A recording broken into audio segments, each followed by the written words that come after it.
আগামী 4ই জানুয়ারি অর্থাৎ আগামী রবিবার থেকে আমাদের বিল্লগ্রাম মদনমোহন স্পোর্টিং ক্লাবের নিজস্ব ময়দানে শুরু হচ্ছে রোকো প্রিমিয়ার লিগ সিজন 2 এর খেলা। তো তারই প্রস্তুতি চলছে একদম জোর কদমে।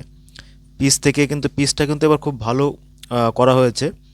তো যারা ক্রিকেট প্রেমীরা আছো সবাইকে সাদর আমন্ত্রণ। আগামী রবিবার থেকে শুরু হচ্ছে ক্রিকেট টুর্নামেন্ট খেলা। তো সবাইকে সাদর আমন্ত্রণ জানাই। এখনকার সময়ে বড় মাঠ পাওয়া খুব কমে গেছে। বড় মাঠ এখন বেশিরভাগ ছোট মাঠেই খেলা হয়, কিন্তু আমাদের এই বিল্লগ্রাম মাঠটি খেলার জন্য একদম উপযুক্ত একটা মাঠ। চারিদিকেই কিন্তু অনেক দূর, প্রায় 60 মিটারের কাছাকাছি বাউন্ডারি করা হয়েছে। 60 মিটার হবে না, সেখানে হয়তো 52 থেকে 55 মিটার চারিদিকেই বাউন্ডারি করা হয়েছে। তো আশা করি খেলাটা খুবই ভালো হবে। তো সবাইকে আরও একবার আমন্ত্রণ জানাচ্ছি আমাদের বিল্লগ্রাম মদনমোহন স্পোর্টিং ক্লাবের নিজস্ব ময়দানে। কাজ খুবই দ্রুত গতিতে চলছে, চারি সাইড দিয়ে কিন্তু ব্যানারের ব্যবস্থা থাকছে। ধন্যবাদ সবাইকে, সবাই আসবেন।